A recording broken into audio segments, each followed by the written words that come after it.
Hello everyone, welcome to my channel Fight for Your Dreams. So let's fight with me. I am Amandeep. As you know कि हमने इस channel पर history की series start कर रखी है, तो वो सीरीज़ हम लास्ट तक बिल्कुल ख़त्म करेंगे, बिल्कुल फ्री।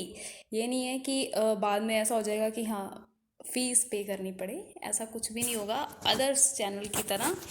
तो वैसे उन सबका थैंक्स, आप सबका थैंक्स, आपने बिलीव किया कि इस चैनल पर आपको बेस्ट कंटेंट मिल रहा है और मिलेगा भी इसी तरीके से।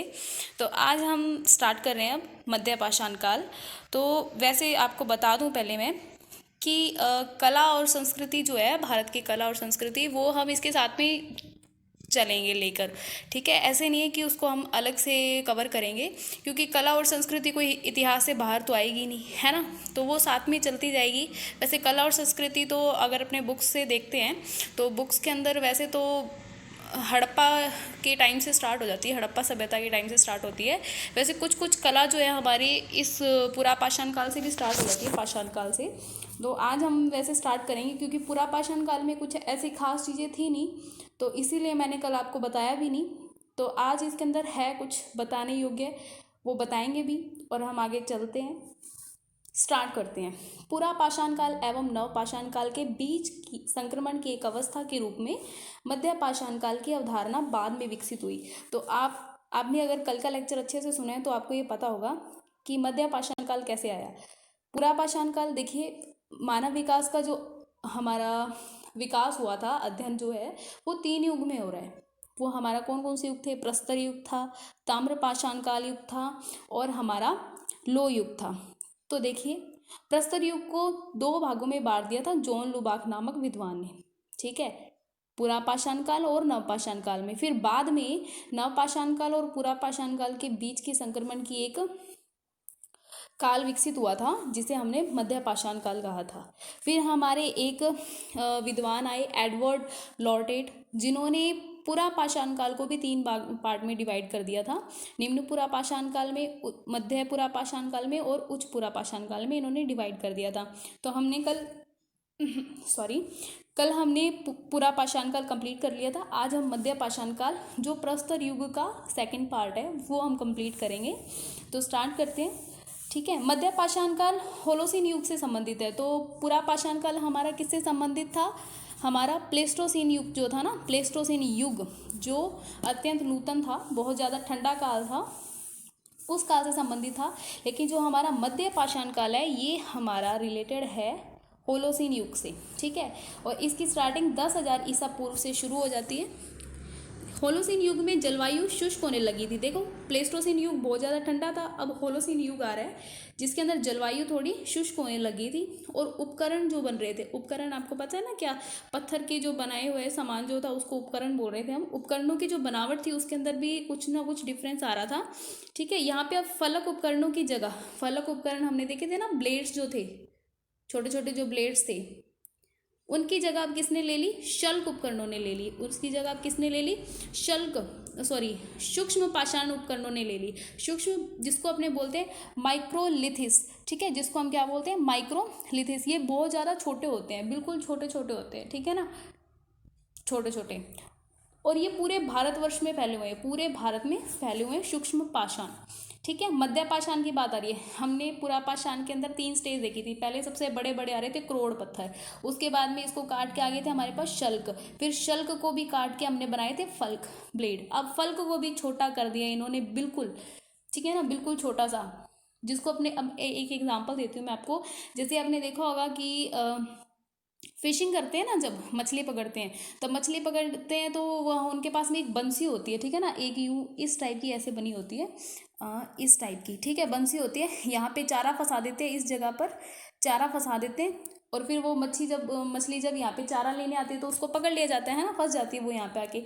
इस बंसी का इतने छोटे आकार के जो उपकरण थे उनकी बनावट यहाँ पर होने लग गई थी। ठीक है, होलोसीन युग में, मध्य पाषाण काल में। ठीक है, और ये जो छोटे छोटे सूक्ष्म पाषाण है पूरे भारत में फैले हुए हैं। जलवायु के बदलने के साथ साथ में पेड़ पौधे और जीव जंतुओं में भी परिवर्तन हुआ, और मानव एक जगह से दूसरी जगह जाने के लिए क्या हो गया था?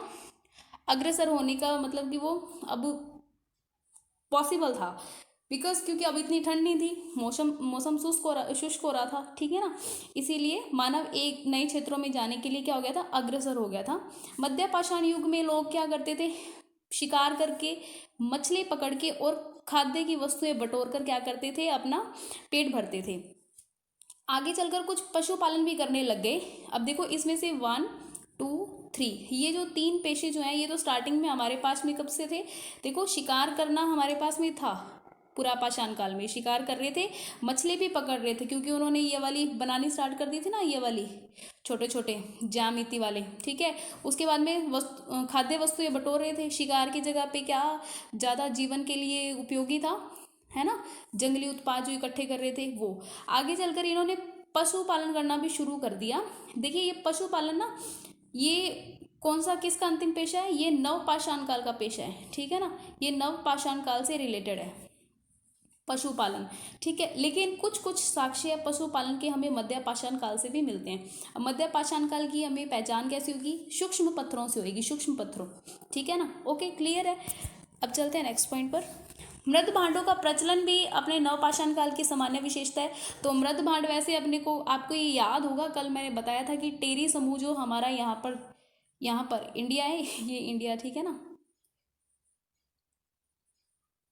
ठीक है ना, यहाँ पर तमिलनाडु पे टेरी समूह था ना, जहाँ पर कृषि के, है ना, मृद भांडों के और आवास के साक्ष्य मिल रहे थे टेरी समूह वाली जगह पर। तो वहीं पर उसके अलावा हमारे पास में मध्य पाषाण काल के अंदर भी हमारे पास में एक अपवाद है, जहाँ पर हमें क्या मिल रहे हैं, मृद भांड मिल रहे हैं, ठीक है ना। मृद भांडों का प्रचलन वैसे नवपाषाण काल में आता है, नवपाषाण काल से इसकी विशेषता मतलब आती है, किंतु मध्य पाषाण काल की संस्कृति से भी कुछ ऐसी जगह है जहाँ से हमें मिट्टी के बर्तन मिलते हैं। उदाहरण के लिए बेलन घाटी, बेलन घाटी कहाँ पे है, बेलन घाटी शायद मैंने कल बताना भूल गई आपको, मैंने मतलब ये आपको लोकेशन ज़रूर बता दी थी। बेलन घाटी हमारे उत्तर प्रदेश के मिर्ज़ापुर में है, ठीक है, मिर्ज़ापुर जिला है उत्तर प्रदेश का, वहाँ पे बेलन घाटी में चौपानी मांडो जगह नाम पर है, ठीक है। वहाँ पर बेलन घाटी में चौपानी मांडो नाम की एक जगह है, वहाँ पर हमें मिट्टी के बर्तन मिले। गुजरात में लांगनाज, ठीक है, गुजरात में लांगनाज नाम की जगह पर हमें क्या मिल रहे हैं, मिट्टी के बर्तन मिल रहे हैं, ओके। देखिए ये था, एक तो हमारे पास में क्या, किसकी बात करें, नवपाषाण कालीन का, एक तो हमारे पास में आ गया पशुपालन और दूसरा हमारे पास में आ गया मृद भांड। तो मृद भांडों का तो हमें पता चल गया ना, कहाँ कहाँ पे इसकी हमें साक्ष्य मिले, बेलन घाटी में, चौपानी मांडो में और गुजरात में लांगनाज में। लेकिन पशुपालन के कहाँ साक्ष्य मिलेंगे, ये राजस्थान के बागोर में मिलेंगे और मध्य प्रदेश के अहमदगढ़ से मिलेंगे, ठीक है, अहमदगढ़ से। तो अब देखिए अब इतना कुछ हो रहा है, यहाँ पर मछली पकड़ रहे हैं और पशुपालन कर रहे हैं, तो खाद्यान्न तो बढ़ेगा ही ना, खाद्यान्न खाने की अच्छी फैसिलिटी मिलने लगी अब इनको, जिससे क्या होगा, जनसंख्या में वृद्धि होगी। देखिए पहले क्या था, जनसंख्या में लिमिटेशन थी, क्यों थी, क्योंकि भूख के वजह से वो क्या हो रहे थे, मर रहे थे, और क्या शिकार करने जाते थे। अब ऐसा नहीं है शिकार क्या होगा, सक्सेस ही होगा, हो सकता है कि जानवर ज़्यादा डेंजर हो, वो उन्हीं को ही खा जाए, शिकार करने गए हो वो, है ना। तो जनसंख्या में अब यहाँ पे पशुपालन करने लगे, जिससे खाद्यान्न की उपलब्धता बढ़ गई और जनसंख्या में इंक्रीजमेंट हो गया, ठीक है ना, जनसंख्या में वृद्धि हो गई, जिससे भारतीय उपमहाद्वीप में मध्य पाषाण से जुड़े स्थलों की संख्या में वृद्धि हो गई। मध्य पाषाण काल से संबंधित स्थल कहाँ कहाँ पे हैं, पूरे महाद्वीप में मिले हैं, जैसे गंगा यमुना दोआब में चौपानी मांडो, अभी हमने देखा था चौपानी मांडो कहाँ है, बेलन घाटी, बेलन घाटी कहाँ है, उत्तर प्रदेश के मिर्जापुर में, ठीक है। महागरा कोलडीवा में मिले हैं, ठीक है, 3 जगह है, चौपानी मांडो, महागरा और कोलडीवा। प्रतापगढ़ में सराय नाहर राय और महानंदा जैसी जगह मिली है। इसके अलावा मध्य प्रदेश में अलावा अहमदगढ़, आदमगढ़ है सॉरी, भीमबेटका, राजस्थान में बागोर, गुजरात में लांगनाज, महाराष्ट्र में पटने की लोकेशन कल हमने देखी थी, आदि स्थलों से भी मध्य पाषाण संस्कृति के हमें क्या मिलते हैं, साक्ष्य मिलते हैं। उसी प्रकार मध्य पाषाण काल से नियमित रूप से पशुपालन की शुरुआत नहीं हुई थी। तो ये किसका है, नवपाषाण काल का, पशुपालन का, मैंने अभी बताया। तो शुरुआत नहीं हुई थी, लेकिन फिर भी मध्य पाषाण कालीन से हमें थोड़े बहुत साक्ष्य मिलते हैं। वैसे जहाँ पर हमें मध्य पाषाण कालीन से जो हमें पशुओं की हड्डियाँ मिली है ना, वो हड्डियाँ हमें पता लगती है कि ये जंगली किस्म के पशु थे, ये पालतू पशु नहीं थे, लेकिन फिर भी मध्य प्रदेश के आजमगढ़ और राजस्थान के बागोर भीलवाड़ा में, ठीक है, बागोर से पालतू पशु के साक्ष्य मिले हैं। ये तथ्य दर्शाता है कि पशुपालन की दिशा में कदम उठाया गया था। तो एक बार हम फिर से रिवाइज कर ले, थोड़ा सा कंफ्यूजन ना रहे कहीं पे भी। तो मध्य पाषाणकालीन का जो युग है वो होलोसीन युग है। 10,000 ईसा पूर्व से इसकी स्टार्टिंग हो गई थी, ठीक है। और ये जो युग था ये थोड़ा गर्म था, जिसकी वजह से क्या हुआ, वनस्पति और पेड़ पौधे जीव जंतुओं के अंदर क्या हुआ, अंतर आने लगा और लोग एक जगह से दूसरी जगह पर जाने के लिए अग्रसर हो गए, ठीक है। अब छोटे छोटे शिकार करने लगे, मछली पकड़ने लगे, खाद्य वस्तुएं बटोरने लगे, उसके अलावा पशुपालन भी करने लगे, ठीक है। अब ये खाद्य वस्तुएं बटोर रहे हैं तो ये बर्तनों में रखेंगे ना, मृद भांडों में, मृद भांड प्लस पशुपालन, ठीक है। ये दो चीजें जो है ये हमारी किससे रिलेटेड है, नव पाषाण काल से। जो आगे वाला युग आएगा ना, आगे वाला, उससे रिलेटेड है, नव पाषाण काल से। तो ये दो चीजें मृदभांड और पशुपालन हमें कहाँ मिल रहे हैं, मध्य पाषाण की जो संस्कृति है वहां पे मिल रहे हैं।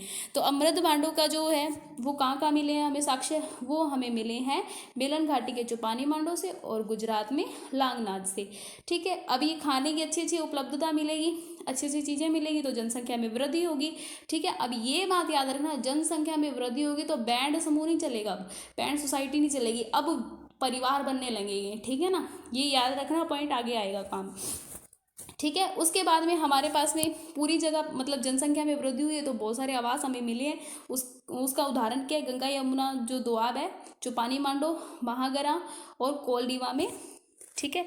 कोलडीवा जो जगह है वहां पे हमें इसकी साक्ष्य मिले हैं। प्रतापगढ़ में सराय नाहर जगह, महानंदा जैसी जगह मिली है। इसके अलावा मध्य प्रदेश में आदमगढ़ और भीमबेटका जैसी जगह, राजस्थान में बागोर, ठीक है, लांगाज और महाराष्ट्र में पटने से मध्य पाषाणकालीन संस्कृति के हमें क्या मिले हैं, साक्ष्य मिले हैं। उसी प्रकार पशुपालन की शुरुआत नहीं हुई ना, तो ये हमें कहाँ मिल रहे हैं, राजस्थान के बागोर और मध्य प्रदेश के आजमगढ़ से। देखो ये जो यहाँ पे हमारा राजस्थान है ना, राजस्थान के इस तरफ हमारा भीलवाड़ा बागोर आ रहा है और इसी तरफ मध्य प्रदेश का आजमगढ़ आ रहा है, सॉरी। तो ये दोनों पास में ही है, बिल्कुल पास में ही है, ठीक है ना, पास में ही है, तो इनके बीच में ज़्यादा दूरी नहीं है। तो ये दोनों लोकेशन पास में होने की वजह से तो दोनों में एक ही चीज़ क्या मिल रही है कॉमन, वो है पशुपालन, ठीक है। यहाँ पे भी पशु है, यहाँ पे भी पशु है, बाकी सारी जगह पर जो पशु मिले हैं वो हमें जंगली किस्म के हैं, ठीक है। उसी प्रकार उस काल में खेती की शुरुआत नहीं हुई थी। वस्तुतः मध्य पाषाणकालीन से चक्की एवं सिलबट्टे का पाया जाना। सिलबट्टा कौन सा होता है, चटनी बनाते हैं ना, जिससे देखो एक बड़ा पत्थर होता है और एक ऐसे गोल टाइप का छोटा पत्थर होता है। यहाँ पर जैसे कोई धातु आप सॉरी धातु नहीं, पत्ते वगैरह रख दिए और इससे आप इसको पीस रहे हो, ठीक है ना, सिलबट्टा। मेरे हिसाब से शायद यही होता है, अगर ये गलत है तो I am really sorry for my mistake, ठीक है। तो चक्की तो आपको पता है, आटा पीसने वाली, और सिलबट्टे का पाया जाना ये दर्शाता है कि अनाजों की ओर लोग आकर्षित होने लगे थे और अनाजों के दाने निकाले जाने लग गए थे। उसी प्रकार गर्त चूल्हे क्या होते हैं, जैसे कि जैसे कोई जमीन के अंदर खोद के जैसे बना दे ना, गहरे खोद के बना दे चूल्हा, उसी को बोलते हैं गर्त चूल्हे, ठीक है, कि नियमित रूप से खाना पकाया जाने लगा था। उसके अलावा सराय नाहर से और महादहा से स्थायी निवास के साक्ष्य मिले हैं। सराय नाहर से और महादहा से स्थायी निवास के साक्ष्य मिले हैं। इसके अलावा इस काल में मानव द्वारा स्थायी निवास की दिशा की ओर सोचा जाने लग गया था। तो दो चीजें मिल रही है, किसकी ओर, सिलबट्टे और चक्की से हमें क्या पता चल रहा है कि लोग आकर्षित हुए थे अनाज की तरफ, ठीक है, और ये नियमित रूप से क्या पकाने लग गए थे, खाना पकाने लग गए थे। गर्त चूल्हे मिले हैं हमें, ठीक है ना। और उसके अलावा सराय नाहर और महादहा से स्थायी निवास के हमें क्या मिले, साक्ष्य मिले, जिससे लोग क्या होने लगे थे, आकर्षित होने लगे थे कहाँ पे रहने के लिए, घरों में एक जगह पर रहने के लिए उन्होंने अपनी जो सोच थी, ठीक है, उस तरफ चला ली थी। अब देखिए, अब हम इम्पोर्टेंट प्लेसेस पहले देख लेते हैं, फिर उसके बाद में संस्कृति की तरफ चलेंगे।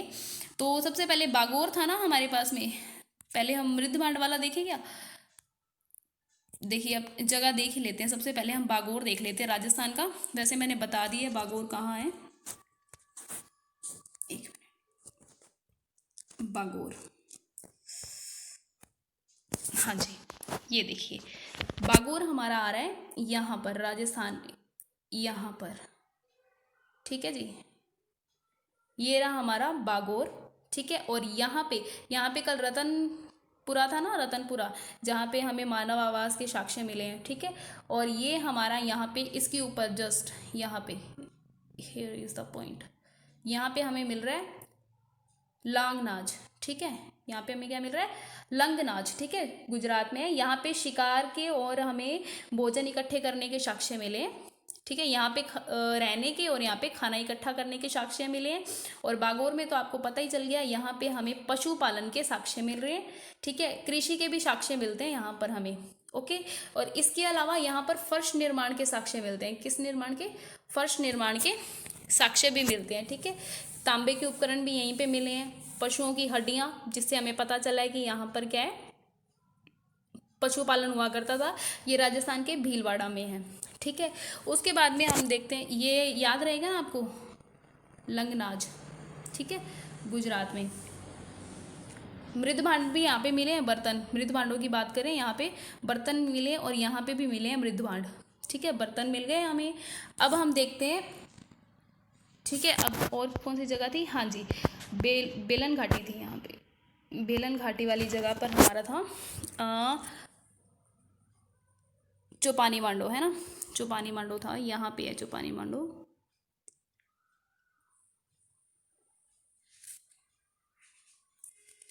चौपानी मांडो से हमें क्या मिलता है, ये चौपानी मांडो यहाँ पे इलाहाबाद के पास में है, ठीक है ना।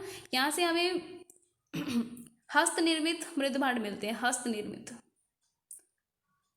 दुनिया के सबसे पुराने हस्त निर्मित मृद भांड मिलते हैं हमें, दुनिया के, भारत के नहीं, दुनिया के सबसे पुराने हाथों से बने हुए मृद भांड हमें मिलते हैं चौपानी मांडो से, ठीक है ना।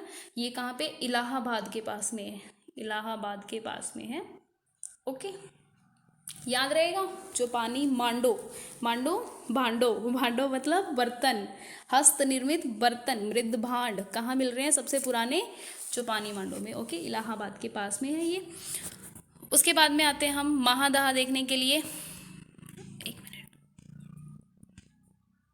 महादहा, ये हमारे देखिए यहाँ पे अभी हमने देखा था चौपानी मांडो, ठीक है, यहाँ पर इसी के जस्ट ऊपर है, इसी के जस्ट ऊपर है महादहा, ठीक है ना, ये भी उत्तर प्रदेश में ही है, ठीक है। यहाँ पे हमें क्या मिला है, आवास के साक्ष्य मिले हैं, ठीक है, रहने के साक्ष्य मिले हैं। मानव ने सोचा था ना, कैसे, क्या साक्ष्य मिला है कि मैम यहाँ पे कोई मतलब कि वो बंगला बना हुआ है, नहीं नहीं, यहाँ पर ना खड्डे के अंदर खोद के एक स्तंभ को खड़ा किया गया है, ठीक है ना, स्तंभ, गर्त स्तंभ के हमें क्या मिलते हैं, साक्ष्य मिलते हैं, गर्त चूल्हे के नहीं, गर्त स्तंभ के साक्ष्य मिलते हैं हमें महादहा से, ठीक है, महा बड़ा सा स्तंभ, ठीक है, महादहा स्तंभ, ओके, उत्तर प्रदेश में है ये। उसके अलावा कौन सा रह गया हमारा, देखिए अब दक्षिण के अंदर एक जगह है तेनमलाई, दक्षिण के अंदर एक जगह है, यहाँ पर है तेनमलाई, जहाँ पे हमारा टेरी समूह था ना, उसके जस्ट ऊपर वाली जगह पे है, केरल में तेनमिलाई, इधर तमिलनाडु वाली जगह नहीं, ये तो तमिलनाडु में था टेरी समूह, तो इधर है केरल में तेनमिलाई, ठीक है। तेनमिलाई से भाई हमें ना हड्डी के औजार मिल रहे हैं, हड्डी के औजार मिल रहे हैं तेनमिलाई से। तो भाई अब हड्डी, देखिए भाई हड्डियों की मसाज करने के लिए क्या चाहिए होता है, तेल चाहिए होता है, या फिर कोई टीचर होता है वो क्या कहता है कि अब देख लो, तेल की मालिश करके तुम्हारी क्या तोड़ेंगे, हड्डियां तोड़ेंगे। तो भाई मलाई कहाँ से मिलेगी, दूध वाली मलाई नहीं, अब देखो भाई पिटाई वाली जो होएगी अपने मसाज, वो तो अच्छी नहीं लगेगी ना, तो चाय वाली मलाई भी नहीं अच्छी लगती, तो चाय कहाँ पे है, केरल में है ना। तो भाई केरल में तेनमिलाई वाली जगह पे क्या मिल रहे हैं, हड्डी के औजार मिल रहे हैं, हड्डियों पे क्या करवानी है, तेल की मसाज करवानी है ना, तो तेनमलाई कहाँ पे, केरल में मिल रही है। केरल में मलाई वाली जगह क्या है, चाय वाली, चाय कहाँ पे, केरल में, ठीक है ना। वैसे अच्छी नहीं है ट्रिक ये, आप थोड़ा लर्न करने के लिए आप ये थोड़ा सा क्या करें, पचा लेना इसको, ओके। अब हम एक और जगह देख लेते हैं, सुहाग घाटी नाम की एक जगह है, वो भी इम्पोर्टेंट है, सुहाग घाटी, ये हमारे उत्तर प्रदेश में ही है, मिर्ज़ापुर में, सॉरी पहले मैंने नीचे वाला बता दिया आपको, दक्षिण में है ना। सुहाग घाटी जो है वो हमारे उत्तर प्रदेश में ही है, सॉरी, उत्तर प्रदेश के मिर्ज़ापुर ज़िले में है। सुहाग घाटी मिर्ज़ापुर ज़िले में ही है, ठीक है। यहाँ पे गुफा चित्र मिलते हैं हमें, गुफा चित्र मिलते हैं। गुफा चित्र समझते हैं ना, जो गुफाओं के अंदर बनाए होते हैं, गुफा चित्र। ओके, उसके अलावा एक कोई और जगह रह गई है तो, ठीक है, लांगनाज हो गया। फिर उसके अलावा रह गया हमारा इधर संबलपुर रह गया शायद, ये यहाँ पे होता है संबलपुर, उड़ीसा, ठीक है। यहाँ पे बस एक रेखा चित्र मिला है और कुछ नहीं मिला है। रेखा चित्र बने हुए हैं किस पे, गुफाओं पे, ठीक है, शैलाश्रय पे। शैलाश्रय जो मतलब कि जो गुफाओं के अंदर जो आश्रय लेते हैं आके, यहाँ पर, ठीक है ना, संबलपुर। संभल के रहना भाई गुफा में, ठीक है, शैल, और वहाँ पर क्या बनाना, चित्र, क्योंकि गुफा के अंदर कई बार वो गुफा शेर की भी हो सकती है, तो संभल के रहना भाई। ओ डीसा, अरे ओ डीसा, संभल कर रहना, कहीं शेर की गुफा में जाकर चित्र ना बनाने लग जाओ तुम। ओके, याद हो गया, ठीक है। चलते हैं आगे नेक्स्ट पॉइंट पर, मध्य पाषाणकालीन समाज और संस्कृति। तो देखिए हमने कल भी पूरा पाषाण काल का समाज किया था, बैंड सोसाइटी थी, ठीक है, परिवार इतने विकसित नहीं हुए थे, ठीक है, सभी मतलब मिलजुल कर रहते थे, खाना बांट के खाते थे सब, ठीक है। तो अब यहाँ पे कैसा समाज था मध्य पाषाणकालीन में, अब लोग भी तो, जनसंख्या भी तो बढ़ गई है, अब सारी जनसंख्या का तो भरण पोषण कोई एक जना थोड़ी ना करेगा कोई, अब परिवार बढ़ जाएंगे ना। तो वही बात है कि मध्य पाषाणकालीन काल में परिवार की परिकल्पना उभर कर सामने आई। पहले परिवार के सभी सदस्य शिकार पे जाते थे, सभी, बूढ़े हों, औरतें हों, बच्चे हों, सभी शिकार पे जाते थे। लेकिन अब जो वयोवृद्ध जो सदस्य होते हैं, जो बुजुर्ग होते हैं, वो घर पर बच्चों की देखभाल करते हैं, क्योंकि बच्चों को शिकार पे ले जाना कोई इतना अच्छी बात तो है नहीं, ये है ना, समझदारी वाली बात नहीं। अब समझदार हो रहे हैं आदि मानव तो, और बच्चे भी, चलो जो छोटे हैं, मान ली 2-3 महीने का बच्चा है, क्या उसको भी शिकार पे लेके जाएंगे? औरतें उसको पीठ पे बांध के लेके जाती, तो उनकी कार्य क्षमता में क्या होता है ना, ज़्यादा लगती ना। तो वही बात हो रही है कि अब बूढ़े भी नहीं जा सकते थे रोज रोज शिकार पे, तो बूढ़ों को क्या कर, जो अपने वृद्ध जो थे उनको क्या किया जाने लगा, घर पे बच्चों की देखभाल के लिए छोड़ा जाने लगा, बच्चे और जो बुजुर्ग थे वो घर पे रहने लगे। इसी प्रकार परिवार की परिकल्पना उभर कर सामने आ गई। फिर मध्य पाषाण काल में मानव सौंदर्य बोध भी उभरने लगा। अब मानव क्या है, उनके अंदर, उनके मन में सौंदर्य बोध उभरने लगा, उनको चीज़ें अच्छी लगने लगी, सुंदर लगने लगी, ठीक है ना। उन्होंने प्रकृति और परिवेश के साथ में क्या बना लिया, संबंध बना लिया, अपने परिवार के परिवेश के साथ में और प्रकृति के साथ में क्या बना लिया, संबंध स्थापित कर लिया, ठीक है। ये जो चेतना थी धर्म और कला के रूप में भी उभर कर सामने आती है, ठीक है, धर्म और कला के रूप में भी उभर कर सामने आती है। तो अब धर्म वाली बात, राजस्थान के बागोर से, बागोर वही वाली जगह सेम, ठीक है ना, भीलवाड़ा वाली, देवी की मूर्ति मिली है। उसी प्रकार मानव के आभूषण का भी प्रयोग होने लगा था। महादहा जगह थी ना हमारी अभी उत्तर प्रदेश में, महादहा नाम की जगह जो थी उत्तर प्रदेश में, वहाँ से हमें पशुओं के जो हमारे जो सींग होते हैं उनसे निर्मित जो कंठधार होते हैं, गले में पहनने वाले कंठधार, कंठ में धारने वाले को बोलते हैं कंठाधार, ठीक है ना। तो कहाँ से मिल रहे हैं, बागोर से हमें देवी की मूर्ति मिल रही है, और महादहा से हमें मिल रहे हैं सींग से बने हुए कंठधार। इस काल में एक और विकास ये भी देखा गया कि अब जो बुजुर्ग खत्म हो जाते थे या उनकी मृत्यु हो जाती थी, अब उनको दफनाया जाने लग गया था। पहले क्या करते थे, पहले उनको खुली आसमान में फेंक दिया जाता है, खुले जंगल में फेंक दिया जाता है, जानवर खा लेते और उनकी हड्डियां जो होती थी उनको उठाकर दफना दिया जाता था। लेकिन अब मृत व्यक्ति को ही दफना दिया जाता था, ठीक है। इस पद्धति का विकास हुआ, क्योंकि वो अब अपने पूर्वजों के प्रति क्या करने लगे, सम्मान का भाव उनके अंदर उत्पन्न होने लग गया, ठीक है। इस काल का सबसे महत्वपूर्ण विकास जो है वो है गुफा चित्र का विकास। अब देखिए मैंने बताया था ना, आर्ट एंड कल्चर, कल्चर क्या होता है, चित्र ही तो होते हैं, है ना। इस काल का सबसे महत्वपूर्ण विकास क्या है, गुफा चित्रों का विकास, ठीक है। पूरा पाषाण काल की उत्तर अवस्था में नहीं हुआ था, तो मैंने क्या कहा था कि पूरा पाषाण काल में अगर होता तो हम जरूर बताते कि ऐसा कुछ था चित्र वगैरह तो थे ही नहीं। तो ये कहाँ से स्टार्ट हो रहा है, मध्य पाषाण काल से चित्र अधिक विविधतापूर्ण से दिखाई देने लगे थे। मध्य पाषाण काल में जो चित्र है वो हमें मिल कहाँ रहे हैं, भोपाल के निकट भीमबेटका की जो गुफाएं हैं वहां पे, मिर्जापुर के सुहागी घाट की गुफाओं में, ठीक है, मिर्जापुर याद रहेगा ना, उत्तर प्रदेश में है, मिर्जापुर की सुहागी घाट की गुफा में, उड़ीसा के सुंदरगढ़ में, ठीक है, उड़ीसा भी हमने अभी पढ़ा था, सुंदरगढ़ जहाँ पे मैंने बताया कि मानव की आवास है, ठीक है ना, याद, सॉरी वो संबलपुर था, उसी के पास में ही है, हाँ जी, उसी के जस्ट पास में ही है उड़ीसा का सुंदरगढ़। संबलपुर अभी बताया था, संबलपुर में हमें शैलाश्रय से क्या मिले हैं, रेखा चित्र पिंड मिले हैं, संभल संभल कर रेखा चित्र बनाना, ठीक है, वो गुफा किसकी हो सकती है, शेर की हो सकती है ना। और उसके अलावा तमिलनाडु, कर्नाटका और आंध्र प्रदेश के स्थलों से भी हमें क्या मिले, चित्र मिले हैं, ठीक है। तो अब हम किसकी बात कर रहे हैं, बात किसकी कर रहे हैं, कला की बात कर रहे हैं, कला की बात कर रहे हैं।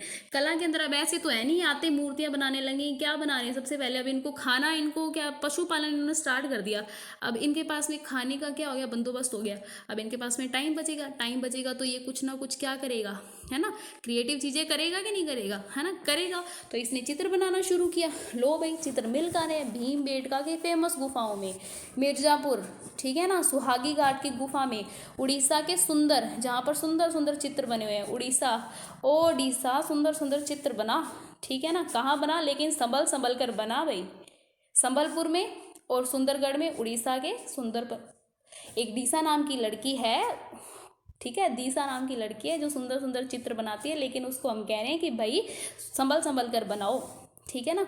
उड़ीसा में सुंदरगढ़, संबलपुर में भीमबेटका की गुफाओं में, मिर्जापुर के सुहागी घाट में, भारत के तमिलनाडु और कर्नाटका, आंध्र प्रदेश में भी इसके क्या मिले, हमें कुछ चित्र मिले हैं। अब बात करते हैं हम फेमस भीमबेटका गुफा की, ठीक है, ये वर्ल्ड हेरिटेज में शामिल है, ठीक है, ये जो भीमबेटका की गुफा है ना, ये चित्रकला गुफा है, ये गुफा कौन सी, चित्रकला स्थल है ये, यहाँ पर मतलब ये पूरी गुफा के अंदर चित्र ही चित्र बने हुए हैं, और ये मध्य भारतीय पठार के दक्षिण में विंध्य पर्वत श्रृंखलाओं की तलहटी में स्थित है। अगर आपने भारत का भौगोलिक ढांचा वीडियो नहीं देखी है तो प्लीज़ देख लें, ठीक है ना, नहीं देखी है तो देख लें, क्योंकि वहीं पर पता चलेगा कि विंध्य पर्वत है कहाँ पे। वैसे मैं बता देती हूँ एक बार लोकेशन, विंध्य पर्वत श्रृंखला है यहाँ पर स्टार्ट होती है भाई, यहाँ पर इधर इधर सोन घाटी इधर निकलती है, इधर गंगा, इधर यमुना, ठीक है ना, इधर है हमारी विंध्य पर्वत श्रृंखला, ओके, नर्मदा नदी भी है इधर, ठीक है। तो ये जो भीमबेटका की गुफा है ये किसकी तलहटी में है, विंध्य पर्वत की तलहटी में, ठीक है। ये लगभग कितने वर्ष पुराना है, 10,000 वर्ष पुराना है। देखो भाई 10,000 वर्ष पुराना है, 1000 वर्ष पुराना नहीं है, फिर भी इसके चित्र देखो आज भी उतने ही सुंदर लग रहे हैं जितने कि पहले सुंदर बनाए थे उन्होंने। भीमबेटका के कलाकारों ने विविध रंगों के चित्रों का प्रयोग किया, ये रंग प्रतिकूल मौसम की, अलग अलग जब मौसम आए उसकी स्थिति में भी हजारों सालों तक बरकरार रहे हैं। तो ठीक है, ये क्वालिटी थी। आज के जो कौन से कलर हैं वो मुझे नाम याद नहीं आ रहा, जिसे बोलते हैं ना कि दीवारें बोल उठेंगी, तो दीवारें भीमबेटका की बोलती हैं, घरों की दीवारों का तो पता नहीं है। तो वहाँ के जो चित्र बने हैं ना वो वास्तव में ऐसा प्रतीत होता है कि कुछ कहना चाहते हैं, ठीक है। अब हम गुफा का विश्लेषण करते हैं कि गुफा में है क्या ऐसा। अगर हम गुफा का विश्लेषण करते हैं तो पाते हैं कि गुफा और चट्टान पर जो बने चित्र हैं वो एक ही साथ में चित्रकला, तक्षण कला और नक्काशी सभी के नमूने प्रस्तुत करते हैं। चित्रकला तो अब चित्र बनाएंगे, जैसे ये बना दिया मैंने, फूल बना दिया, ठीक है, ये मेरा चित्र है, ठीक है, मेरे को शेर ऐसा बनाना आता है भाई, ठीक है, मैंने ऐसा शेर बना दिया, ये धारियाँ लगा दी, ये मेरी चित्रकला होगी। अब ये तक्षण कला क्या होती है, तक्षण कला ये हिंदी है, वैसे तो मेरे हिसाब से ये तक्षण कला नहीं पता होगी, मैं फिर बता देती हूँ। देखो जो लकड़ी से, ठीक है, हाथी दांत से, ठीक है, या फिर सींग के ऊपर, ठीक है, अपनी कला के जो अलग अलग रूप से अपनी कला की जो कुशलता होती है उसको इसके अंदर चेंज कर देना, लकड़ी के अंदर, दांत, हाथी दांत के अंदर, ठीक है, सींग जो होते हैं, ठीक है, उनमें चेंज कर देना, तक्षण कला कहलाती है। फिर नक्काशी क्या होती है, ठीक है, नक्काशी क्या होती है, किसी धातु पे, किसी लकड़ी पे, पत्थर पर खोद कर जो बेल बूटियां बना देते हैं ना, उसको बोलते हैं नक्काशी, ठीक है। तक्षण कला हाथी दांत पे, लकड़ी पे या फिर कोई और सामग्री हो, उसके ऊपर जब कलात्मक कलात्मक अपनी कला से क्या करना, अपनी कला की कुशलता से तरह तरह के क्या करना, रूप, तरह तरह के रूप में परिवर्तित कर देना, ठीक है ना। किसको, हाथी दांत को, सींग को, पत्थर को, लकड़ी को, इसको बोलते हैं तक्षण कला। नक्काशी भी समझ आ गई होगी आपको, है ना, खुरेद कर जब बेल बूटियां बना दी जाती है उसको बोलते हैं नक्काशी। इन चित्रों के, ठीक है, तो ये इसकी विशेषता है भाई, किसकी, भीमबेटका गुफाओं की चित्रों की। इस क्षेत्र में विविधता दिखती है। ये चित्र सामुदायिक जीवन की झलक देते हैं, इकट्ठे रहते थे। इन चित्रों में शिकार के दृश्य, सामूहिक डांस, जैसे यूं देखिए, शायद बन जाए, ये देखो ऐसे, ये देखो एक दूसरे का हाथ पकड़ के ये क्या कर रहे हैं, डांस कर रहे हैं। तो ये सामूहिक नृत्य हो गया, ठीक है, सामूहिक नृत्य। कहाँ गया, संगीत उपकरण, माता बच्चे, गर्भवती स्त्री, मनुष्यों द्वारा मृत जानवरों को उठाते हुए आदि दृश्य शामिल हैं। तो ये चित्र बनाए हुए हैं इन सब के, नृत्य के, संगीत उपकरणों के, माता और बच्चों के, गर्भवती स्त्री के, मनुष्य द्वारा मृतक जानवरों के उठाते हुए जो चित्र बनाए हुए हैं, वो सब चित्र किस पे बने हैं, भीमबेटका की गुफाओं की दीवारों पर। आरंभिक चित्रों में जानवरों का जो चित्रण है वो यथार्थ रूप से किया गया है, मतलब सच में ऐसा लगता है कि वास्तव में वही बात है, जबकि मानव का चित्रण प्रतीकात्मक रूप में, देखो यथार्थ वास्तव में जानवरों का जो रूप है वैसा दिया हुआ है, लेकिन जो मानव का चित्र बनाया हुआ है प्रतीक के रूप में बनाया हुआ है, जो भावात्मक है, कुछ कहना चाहते हैं, ठीक है। इसके अंदर मानव के अंदर हम किसकी बात करेंगे, पुरुषों की बात कर रहे हैं, विशेषकर पुरुषों का रेखा चित्र बनाया गया है। मानव विशेषकर पुरुषों का रेखा चित्र बनाया है, ठीक है। पुरुषों का ऐसे जैसे मैंने अभी बनाया था, ये होता है रेखा चित्र, ये होते हैं रेखा चित्र, रेखा से बनाए हुए चित्र, रेखाओं से, ठीक है ना, इसको बोलते हैं रेखा चित्र बनाए हुए हैं, ठीक है। शिकार गतिविधियों को, शिकार के चित्र से हमें सामूहिकता का भान होता है। जैसे कि अब जो शिकार करने जाते थे ना, तब ये मिलके जाते थे, इकट्ठे जाते थे, अलग अलग नहीं जाते थे, जिससे हमें क्या पता चलती है, सामूहिकता का पता चलता है। शिकार गतिविधियों को पवित्र माना जाता था, उसमें सफलता चाहिए थी, कि शिकार करने गए हैं तो वो ऐसे ही नहीं कि खुद ही शिकार बन गए, है ना, शिकारी बन के जाओ, शिकार करके लाओ, ना कि खुद शिकार बन जाओ, उसमें सफलता आवश्यक थी। ऐसा प्रतीत होता है कि संभवतः शिकार जो था वो पशुओं को घायल करना और उनको मृत्यु के मुख में झोंक देना एक भावात्मक तनाव भी उत्पन्न करता है। देखिए अब हर किसी का दिल इतना स्ट्रोंग नहीं हो सकता कि वो जाते ही चलो भी दे मारा एक जानवर को, और वो वहाँ पे तड़फ तड़फ के मर रहा है और उसके दिल में फीलिंग ही ना आए, है ना, ऐसा हर एक किसी के साथ में नहीं हो सकता। कोई कोई होते हैं ऐसे, लेकिन हर कोई ऐसा नहीं होता। तो किसी किसी के मन में भावात्मक तनाव भी उत्पन्न हो गया। अपनी व्यक्तिगत तौर पर इस कार्य के लिए कोई उत्तरदायी नहीं बनना चाहता था, कोई ऐसे नहीं कहता कि सारी जिम्मेदारी मैं ले लूँ भाई, ठीक है, वो कोई एक जना इस बात की जिम्मेदारी नहीं लेना चाहता था, वो सब क्या करते थे, मिलकर जाते थे, ठीक है। इसीलिए हमें चित्रों में शिकारी जो है वो कभी भी अकेला नहीं मिलता है, सारे इकट्ठे ही मिलते हैं। शिकार एक सामाजिक कार्य था तथा पशुओं की हत्या एक सामूहिक गतिविधि का परिणाम थी, सामूहिक, ठीक है ना, सबने मिलकर किया है, एक जने के ऊपर कोई दोष नहीं आएगा इस बात का। उसके बाद में फिर अगर हम चित्रों में महिलाओं की आकृति को देखते हैं तो ये पुरुषों की तुलना में उनके चित्र कहीं ज़्यादा यथार्थ होते हैं। तो औरतों के जो चित्र बने हुए हैं वो वास्तव में ओरिजिनल जैसे लगते हैं, ऐसे यूँ नहीं बनाए हुए, ऐसे नहीं बनाए हुए, ठीक है। उनका जो डिज़ाइन है, जैसे वेशभूषा पहनी हुई है, तो ठीक है, वेशभूषा जो पहनी हुई है, उनके जो तरीके हैं वो सब मतलब यकीनन लगते हैं, जो चित्रों में देखने पर पता चलता है। जहाँ पर पुरुष शिकार के जोखिम उठा रहे हैं, वहीं पे महिलाएं क्या कर रही है, महिलाएं खाद्य संग्रह इकट्ठा कर रही है, ठीक है, ओके, बच्चे पालती हैं, बच्चे पैदा करती हैं, वस्तुएं ढोती है। इन चित्रों में उपयुक्त दृश्य श्रम विभाजन की हमारी पूर्ण निर्धारण जो धारणा होती है, मतलब कि क्या कहने का मतलब है कि अब हमें पता चल रहा है कि श्रम के आधार पर हम बता रहे हैं कि औरतें क्या करती थी, क्या वो घर पे रहती थी, क्या वो साथ में काम करने जाती थी। तो श्रम विभाजन की हमारी जो भूमिका है, सॉरी, जो हमारी जो धारणा है, वो हमें बताते हैं चित्र। लेकिन हमें इसमें ये नहीं पता चल रहा शक्ति का विभाजन किसके पक्ष में किया जाए, कौन ज़्यादा महत्वपूर्ण काम कर रहा है। तो हमने कल पढ़ा था ना कि शिकार की जगह पर हमें सबसे ज़्यादा क्या इंपॉर्टेंट था उस वक्त, हाँ, खाद्य वस्तुएं जो इकट्ठी करके रखी हुई है, ठीक है ना। उस काल में खाद्यान्न की आवश्यकता शिकार की अपेक्षा संग्रह से ज़्यादा पूर्ण होती थी। इस संग्रह में महिलाओं की बड़ी भूमिका है, क्योंकि वो क्या कर रही है, खाद्य संग्रह वही तो कर रही है। इसीलिए जो शक्ति का विभाजन है वो किसके पक्ष में जा रहा है, महिलाओं के पक्ष में जा रहा है। देखिए वो जो ये जो आदि मानव का काल था वहाँ पे महिलाओं की स्थिति अच्छी थी, लेकिन जैसे जैसे हम आगे आएंगे ना, आप देखना कैसे ये महिलाओं की स्थिति ऐसे, ये अच्छी है, ये अच्छी का साइन है, यूं नीचे बस ऐसी चलेगी, नीचे ही जाती जाएगी। लास्ट में कोई आधुनिक काल अब जब आएगा तब थोड़ी बहुत ऊपर आ जाए। वैसे महिलाओं की स्थिति तो आज भी आप जानते हैं कैसी है। फिर आप छोड़िए, आगे हम चलते हैं।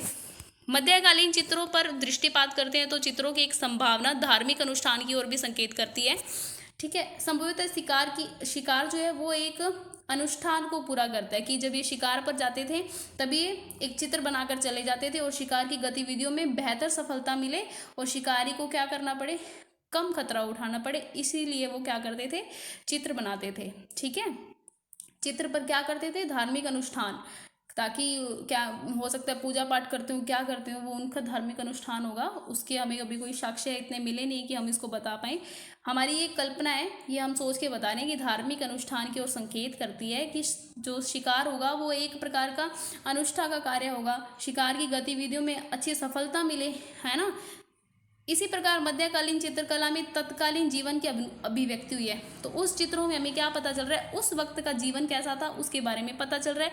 वहाँ की केवल आर्थिक और सामाजिक गतिविधियों का नहीं, बल्कि जो आदि मानव के जो दिल के भाव थे, जो मन भाव थे, वो भी हमें पता चलते हैं। उनकी उपस्थिति में देखिए, उनकी नहीं है, लिपि है यहाँ पर, लिपि की अनुपस्थिति में, लिपि नहीं थी, कुछ भी लिखा हुआ नहीं हमें मिला है, ठीक है ना, कि जो अक्षरों को हम पढ़ पाएँ, ठीक है। लिपि जैसे ये लिखी हुई है ना, ये भाषा जो लिखी हुई है ये लिपि है, वैसी लिपि हमें नहीं मिली है, चित्रात्मक लिपि हमें मिली है। लिपि की अनुपस्थिति में चित्र भी बोलने का प्रयास कर रहे हैं।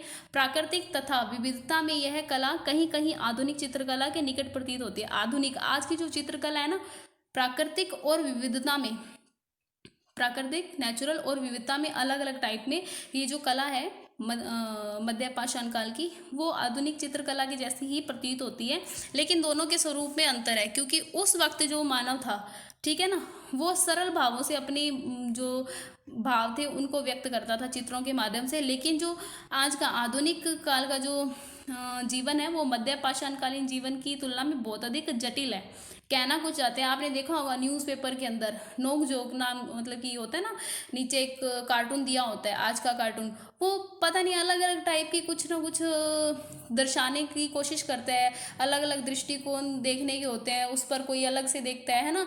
देख लीजिए, कोई एक मोदी जी का यहाँ पर चित्र बनाया हुआ है, सामने यहाँ पे ओवैसी जी का चित्र बनाया हुआ है, दोनों हाथ मिला रहे हैं, लेकिन दिमाग में दोनों के कुछ और चल रहा है, ठीक है ना। इस प्रकार के जो कार्टून्स बने आते हैं, इनके क्या, ये जटिल है, ये क्या है, जटिल है। ये हाथ मिलाने से तो हमें पता चल रहा है कि भाई इनके दोनों के बीच में अच्छी दोस्ती है, लेकिन यहाँ पे ये जो ये सोच रहे हैं, है ना, इनके दिमाग में जो है वो अलग चीज़ व्यक्त कर रहे हैं। वैसी जटिलता जो है आदि मानव के जीवन में नहीं थी, ठीक है। तो आधुनिक जीवन जो था वो अपनी संपूर्ण जटिलता के साथ में आधुनिक चित्रकला में अभिव्यक्त होती है, लेकिन मध्य पाषाणकालीन चित्रकला जो है वो मानव के सरल भावों को अभिव्यक्त करती है। तो आई होप आपको ये वीडियो समझ आया होगा, अच्छा लगा होगा। अगर आपको अच्छा लगा है तो don't forget to like, share and subscribe. Bye bye, take care, जय हिंद।